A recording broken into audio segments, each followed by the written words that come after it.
Hi everyone, it's Ruth.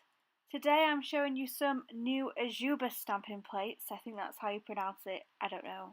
I make it up. They were kind enough to send these my way. I really love these plates. They stamp really well because of how deeply etched they are. I think I've used some on my channel before, and you've probably seen them around if you're a fan of stamping plates. The first plate I showed was floral, then there's a sea themed plate in this set. And then coming up is a fruit themed plate. I really like these. I'm going to try out the sea themed one, if you couldn't tell from the thumbnail. As usual, all the details of where to find these will be in the description box. Ejiubas plates are double-sided and come in a purple card sleeve. They also sent this clear stamper, which I'll try out in this video.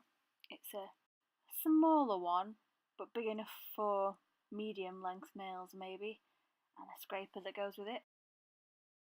Need I remind you that you must remove the blue film from stamping plates or they will not work. It's really satisfying to remove the blue film. Yes, that's right, I snorted.